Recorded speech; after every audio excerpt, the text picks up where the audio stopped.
So hello students, I hope you all are doing good. मेरा नाम है विनीत और मैं आप सबका स्वागत करता हूं आपके प्यारे यूट्यूब चैनल पर। आज हम पढ़ने वाले हैं ट्रेड एंड ट्रेडर्स।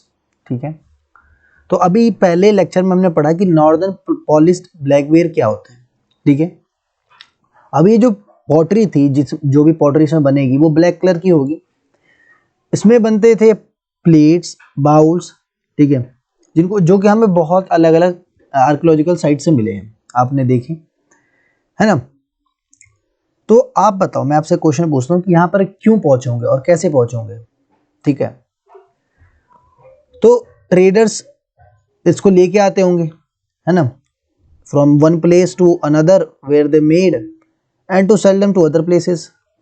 ये क्यों लाते होंगे, इसका जवाब तो मिल गया।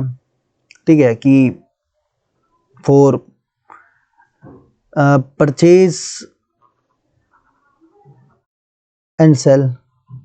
ठीक है, मतलब कि उधर से लाते होंगे ये नॉर्दर्न ब्लैक पॉलिश्ड वेयर और यहाँ से कुछ और खरीद के ले जाते होंगे। तो यहाँ पे जो प्रोड्यूसर होगा, ठीक है, जो भी गुड्स को कैरी करके लाएगा, उठा के उधर से यहाँ पे लाएगा, जो भी बेचने वाला होगा वो यहाँ पे क्यों लाएगा, क्यों, बेचने के लिए, है ना। कोई भी सामान दूसरे जगह से, एक जगह से दूसरी जगह कब आती है, जब उसको बेचना होता है ना, कि सामान की बात कर रहा हूँ मैं। North India was famous for gold, spices, especially pepper and precious stones. Pepper was particularly valued in the Roman Empire, so much so that it is known as black gold. So traders carried many of these goods to Rome in ships across the sea and by land in caravans. There must have been quite a lot of trade as many Roman gold coins have been found in the subcontinent. South India में अपने को बहुत सारे मात्रा में gold और spices का, मतलब स्पाइसेस में जो पेपर है उसके एविडेंस मिले हैं, है ना, और कुछ प्रीशियस स्टोन्स हो गए, उनके भी एविडेंस थे। पेपर जो था उसको रोमन साम्राज्य में बहुत ज्यादा मात्रा दिया, मतलब वैल्यू करते थे। ठीक है, तो जो पेपर था, पेपर काली मिर्च, वो उसको रोमन एम्पायर, जो रोम है वहां के लोग बहुत ज्यादा ही पसंद करते थे। इतना पसंद करते थे कि पेपर को वो लोग ब्लैक गोल्ड कहते थे। सुन, क्या बोलते थे कि भैया ये तो काला सोना है। क्यों? क्योंकि ये ब्लैक कलर का होता था, ब्लैक कलर का होता था। अब ये रोमन लोग ये अगर सोना खरीदते हैं, ये ब्लैक गोल्ड जिसको बोल रहे हैं, जिसको हम ब्लैक पेपर कहते हैं, काली मिर्च, ये खरीदेंगे तो इनसे बहुत सारा जो कॉइन्स होगा, ठीक है, कॉइन्स होगा, वो यहाँ पर आएगा इंडिया में। ठीक है, तो हमें बहुत सारे कॉइन्स के एविडेंस भी इंडिया में मिले हैं। ठीक है, मतलब एविडेंस क्या, बहुत सारे जो रोमन कॉइन्स हैं, ठीक है, रोमन एम्पायर में जो कॉइन्स चलते थे वो हमें देखने को मिले हैं। कहाँ पे? साउथ इंडिया में। ये ब्लैक पेपर को ये लोग बाय शिप, मतलब कि अगर वो समुद्र से जाते हैं तो शिप से ले जाते हैं, अगर लैंड से जाते, जमीन से जाते तो ये कैरावैन से ले जाते थे। ठीक है, तो ये लोग क्या करते थे, इधर से ये चीजें खरीद कर ले जाते थे, है ना। आगे लिख रखा अ पोएम अबाउट ट्रेड, एक पोएम दे रखी है ट्रेड के बारे में, और एक किस में दे रखी है, संगम लिटरेचर में। किस में दे रखी है? संगम लिटरेचर में, है ना। संगम लिटरेचर जिनको नहीं पता मैं बता देता हूँ, ये एक सेट ऑफ बुक्स है, इसमें ये सेट ऑफ बुक्स है, इसमें पोएम्स लिखी है। ठीक है, ये पोएम्स दिखाती क्या है कि उस टाइम पे जो सोसाइटी का माहौल कैसा था, समझ गए। इसमें संगम मतलब होता है मीटिंग। ठीक है, तो एक्चुअली में 3 मीटिंग हुई थी, 3 मीटिंग में किताबें लिखी गई थी। ठीक है, उन मीटिंग्स के अंदर जो बुक लिखी थी वो पोएम फॉर्मेट थी, पोएम फॉर्मेट में थी। और ये जो मीटिंग्स हुई थी, ये जो 3 मीटिंग्स हुई थी वो मदुरई में हुई थी। ठीक है, ये संगम लिटरेचर के बारे में हमारे लिए इतना इनफ है। तो लिखा है, we can find evidence of trade in Sangam poems. Here is one which describe the goods brought into Puhar, an important port on the east coast. तो अगर ये इंडिया है तो यहाँ पर आपको एक पोर्ट मिलेगा पुहार करके। ठीक है, एंशिएंट इंडिया में आपको एक पोर्ट मिलेगा पुहार करके, जिसका नाम अभी चेंज हो गया है। ठीक है, Here are brought swift prancing horses by sea in the ships, bales of black peppers in carts, gems and golds born in the Himalayas, Sandalwood born in the western hills and poles of southern seas and corals from the eastern ocean. They yield of the Ganga and the crops from the Kaveri. Foodstuffs from Sri Lanka, pottery from Myanmar and other rare and rich imports. जो लिखा है कि James और gold Himalaya में मिल रहे थे, ठीक है, मतलब हिमालय की तरह, मतलब बोलना चाह रहे हैं कि साउथ इंडिया जो है वो गोल्ड का एक हिमालय, मतलब गोल्ड का एक माउंटेन है, सोने का पहाड़ है, ठीक है। Sandalwood borne in the western hills, ठीक है, वेस्टर्न हिल में जैसे वेस्टर्न हिल के जैसे सैंडलवुड है यहाँ पे मिल रहा था, ठीक है। ईस्टर्न ओशन में जैसे कोरल होते हैं वैसे यहाँ पे है। Yield of the Ganga and the crops from the Kaveri, ठीक है, गंगा के क्रॉप्स जैसे कावेरी में मिल रहे हैं। Food stuff from Sri Lanka, pottery from Myanmar, food stuff Sri Lanka से ला रहे हैं और पॉटरी म्यांमार से। And rare and rich imports, और जो रेयर होते थे और जो रिच होते थे उसको इंपोर्ट किए जाते थे, ठीक है, महंगी वस्तुएं होती थी और जो रेयर होती थी उसको इंपोर्ट किया जाते थे। Traders explored several sea routes, some of these followed the coast. There were other across the Arabian Sea and Bay of Bengal, where sailors took advantage of the monsoon winds to cross the seas more quickly. So if they wanted to reach the western coast of the subcontinent from East Africa or Arabia, they chose to sail with the southwest monsoon, and sturdy ships had to be built for these long journeys. लिखा है traders ने यहाँ तक पहुँचने के लिए बहुत सारे नए नए रास्तों को खोज लिया था, ठीक है, क्या किया था, बहुत सारे अलग अलग रास्तों को खोज लिया था, है ना। अरेबियन सी और बे ऑफ बंगाल से जहाँ सेलर एडवांटेज लेते थे, अब पहुँचने के लिए उस टाइम पे तो मोटर वाली बोट नहीं होती थी ना, तो ये किसका लेते थे हेल्प, मॉनसून विंड्स का, ठीक है, मॉनसून की जो हवाएं चलती है उसका हेल्प लेकर ये लोग यहाँ तक पहुँचते थे, ठीक है। अगर ये ईस्ट अफ्रीका से या अरब देश से कभी ईस्ट अफ्रीका, ये ठीक है, ये ईस्ट वाला पार्ट, यहाँ से अगर ये लोग इधर पहुँचना चाहते थे, ठीक है, तो ये लोग क्या लेते थे, साउथ वेस्ट वाले जो मॉनसून की विंड है, साउथ वेस्ट वाले जो मॉनसून की विंड है उसका हेल्प लेकर ये अपने इंडिया के कोस्ट पर पहुँच सकते थे, ठीक है। लेकिन उसके लिए जो इनकी शिप होनी चाहिए बहुत ज़्यादा ही स्ट्रांग होनी चाहिए, ठीक है। अब एक बात बताओ, ओशन में जो विंड्स होते हैं, ओशन में जो वेव्स होते हैं वो बहुत ज़्यादा स्ट्रांग होते हैं, ठीक है। अगर वहाँ पर आपकी जो शिप है वो बहुत ज़्यादा स्ट्रांग नहीं हुआ तो व्हाट विल हैपन, क्या होगा कि आपकी जो शिप है वो टूट जाएगी और आप लोग डूब जाओगे, है ना। तो ईस्ट अफ्रीका या फिर अरेबिया से आने के लिए इन लोगों को साउथ वेस्ट वाले विंड का सहारा लेना पड़ता था, साउथ वेस्ट मॉनसून विंड का सहारा लेना पड़ता था, ठीक है। और ये लोग अगर बे ऑफ बंगाल और इधर से आना चाहते थे तो वो वेस्टर्न कोस्ट पे आके पहुंचेंगे, मतलब इस वाले एरिया में आके पहुंचना चाहते हैं तो भी सेम उनको करना पड़ता, ठीक है। साउथ वेस्ट वाले इनको विंड का सहारा लेना पड़ता और इनकी जो बोट होनी थी, बोट को स्ट्रॉन्ग करना पड़ता था, बोट स्ट्रॉन्ग होगा जब भी तो पहुंचेंगे, ठीक है। अगर स्ट्रॉन्ग नहीं होगा तो पता चला बीच में टूट गए, बीच में इनकी जो बोट है वो टूट गया, एंड व्हाट हैपेंस कि भैया ये लोग डूब गए वहीं पे।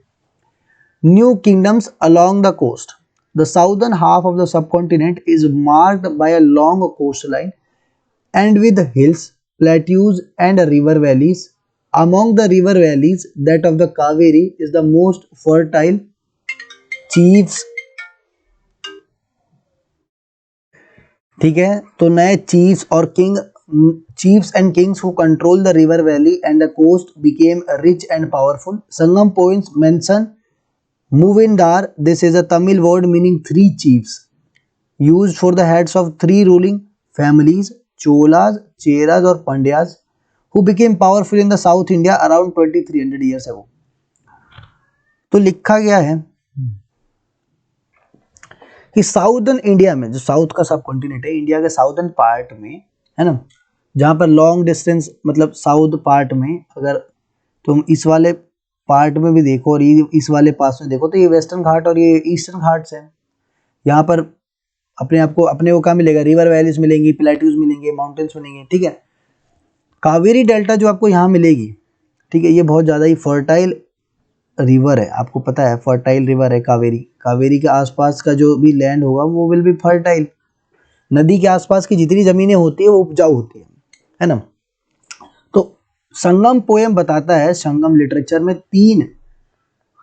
तीन किंगडम्स का जिक्र होता है, तीन किंगडम्स जो कि बहुत ज़्यादा पावरफुल इमर्ज होके आते हैं और 2300 ईयर्स एगो, ठीक है, ये लोग इमर्ज हुए, ठीक है। वो तीन किंगडम्स थे, कौन कौन से? चोलास, चेरास और पांड्यास, ठीक है। ये तीन जो किंगडम थे वो बहुत ज़्यादा ही पावरफुल हो गए, ठीक है। साउथ इंडिया में आपको देखने को मिलेंगे, आपको भी चेक करो। Each of the three chiefs had two centres of power, one inland and one on the coast of these 6 cities. Two were very important, Puhar और Kaveripattinam, the port of the Cholas and Madurai, the capital of the Pandyas, है ना। तो लिखा है कि तीन chief, ठीक है, ये जो तीनों चीफ है, इन तीनों, ये चोला, चेराज और पांड्या, इनके तीन कैपिटल, वो मतलब दो कैपिटल होते हैं, दो सेंटर ऑफ पावर कह सकते हैं कि इनके दो कैपिटल थे। चोलास के 2 कैपिटल, ठीक है, और चेरास के भी 2 कैपिटल और पंड्यास के भी 2 कैपिटल, ठीक है। तो इन सब के 2 कैपिटल थे, एक तो जमीन पर जहां पर ये लोग रहते थे और एक कोस्ट मतलब कि समुद्र के तट के पास, ठीक है। इनमें जो पुहार है या फिर कावेरीपट्टनम है, ठीक है, हाँ, पुहार या फिर कावेरीपट्टनम, ये पोर्ट हुआ करता था किसका? चोलास का, किसका? चोलास का। और मदुरई जो था वो कैपिटल था किसका? मदुरई जो था वो कैपिटल था किसका? पंड्यास का, किसका? पांड्यास का। पंड्यास का कैपिटल कौन? मदुरई। इनलैंड कैपिटल, ठीक है। और ये पुहार जो था वो चोलास का, पुहार जिसको आजकल कावेरीपट्टनम बोलते हैं, वो इनका क्या था? ये कोस्ट लाइन पे जो इनका कैपिटल था, मैंने बोला 2 पावर सेंटर होता था, एक इनलैंड पे एक कोस्ट पे, कोस्ट लाइन और एक इनलैंड, ठीक है। तो कोस्ट लाइन पे जो चोलास का कैपिटल था वो था पुहार और पंड्यास का जो इनलैंड कैपिटल था वो था Madurai. The chiefs did not collect regular taxes, instead they demanded and received gift from the people. They also went on military expedition and collected tribute from neighboring areas. They kept some of the wealth and distributed the rest among their supporters, including members of their family, soldiers and poets. ये जो तीनों kingdom थे ये लोग tax collect नहीं करते थे, ठीक है। They did not collect tax, ठीक है। इंस्टेड क्या करते थे ये लोग, ठीक है, ये लोग क्या करते थे, ये लोग गिफ्ट रिसीव करते थे। जैसे अब एक राजा है, तो अगर वो टैक्स कलेक्ट नहीं करता, वो अपने किंगडम में जाएगा तो व्हाट क्या होगा, उसके साथ उसको गिफ्ट दिया जाएगा, ठीक है। और गिफ्ट रिसीव क्या करता था, ठीक है।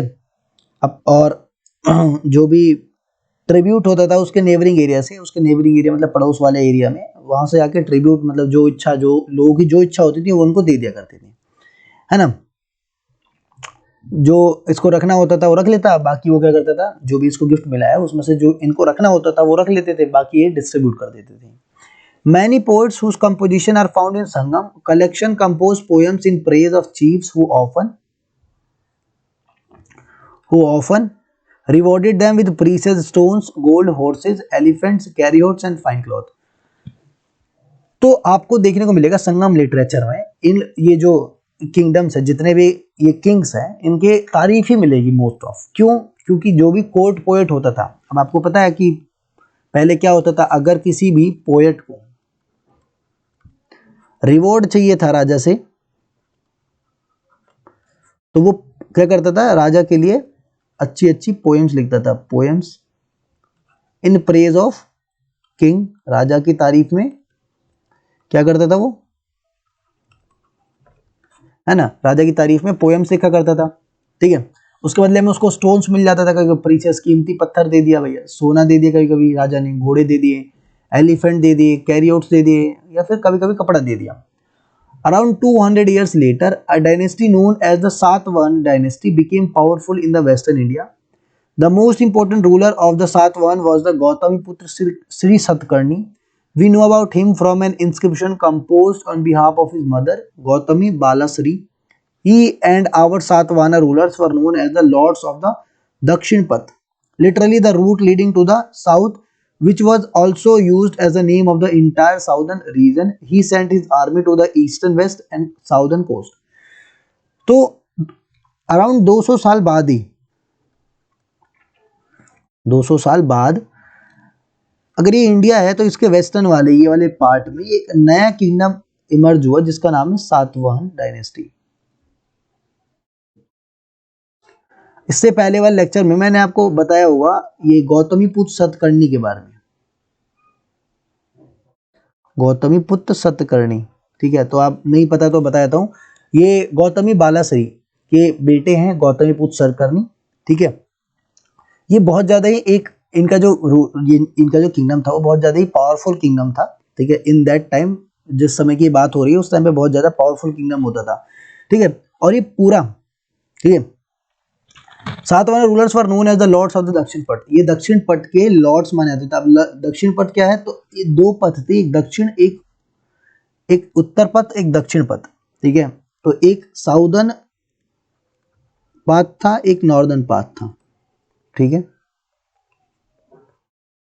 ठीक है। तो साउदर्न पाथ के लीडर्स इनको कहा जाता है क्योंकि बहुत पावरफुल थे, मैंने बोला, ठीक है। ये अपनी आर्मीज को साउदर्न और ईस्टर्न, साउथ में जो ईस्टर्न और वेस्टर्न पार्ट है वहां पे भेजते थे लड़ाई करने के लिए कि भैया जाओ इनको पीट पाट के आओ और bring something for me. Silk route and Kushan, और उसी टाइम में, ठीक है, गुजरात वाले एरिया में कुशान डायनेस्टी जिसको वेस्टर्न क्षत्रप बोला जाता था वो इमर्ज हुए थे। Some kings tried to control large portion of the route. This was because they could benefit from the taxes, tributes and gifts that were brought by traders traveling along the route. In return, they often protected the traders who passed through their kingdoms from attacks by robbers. The best known of the rulers who controlled the Silk Route was the Kushans, who ruled over Central Asia and Northwest India around 2000 years ago. Their two major centers of powers were Peshawar and Mathura. Taxila was also included in their kingdom. During their rule, a branch of the Silk Route extended from Central Asia down to the seaports to the mouth of the river Indus, from where silk was shipped westward to the Roman Empire. देखो तो कुछ leaders क्या कर रहे थे, कुछ leader वो सी root को कैप्चर कर रहे थे। क्यों? क्योंकि उधर से आने वाले अगर कोई ट्रेडर है, ठीक है, वो आके किसी भी डॉकयार्ड पे उतरेगा, ठीक है, किसी भी पोर्ट पे अगर किसी हार्बर पे वो रुकेगा तो व्हाट ही विल डू, क्या करेगा वो, किसी भी अगर वो बोलते हैं ना समुद्र का तट जहाँ पे नाव खड़ी होती है वहां पे अगर रोकेगा अपनी नाव को तो वो टैक्स पे करेगा, ठीक है। तो वो टैक्स राजा को जाएगा, राजा लिख देता हूँ, या फिर किंग को जाएगा, किंग को जाएगा। जो भी गिफ्ट होंगे, जो भी लाया होगा गिफ्ट ट्रेडर, वो सब राजा को ही जाएगा। उसके बदले में अब इन्होंने राजा को टैक्स दिया या राजा को गिफ्ट दिया तो इसके लिए राजा बोलता था, राजा प्रॉमिस करता था कि देखो तुम यहाँ पे ट्रेड करो, तुम्हारी पूरी प्रोटेक्शन की गारंटी हम लेते हैं, ठीक है। चाहे प्रोटेक्शन किसी से भी हो, आप हमारे किंगडम में ट्रेड करो, आपको प्रोटेक्शन मैं दूंगा, ठीक है। जितने भी चोर चुहेड़ लोग हैं उन सबसे मैं बचाऊंगा, ठीक है। इनमें बहुत जो फेमस रूलर है वो कुशान है। तो कुशान डायनेस्टी का एक रूलर था कनिष्क, ठीक है। उसने सिल्क रूट बनवाया था। सिल्क रूट जहाँ से जो कुशान डायनेस्टी का रूलर था वो कि नॉर्थ वेस्ट एशिया, मतलब कि ये इंडिया है तो ये वाला पूरा एरिया, ठीक है, और ये सेंट्रल एशिया, ठीक है, ये रूल करता था, ठीक है। तो इसने क्या बनवाया,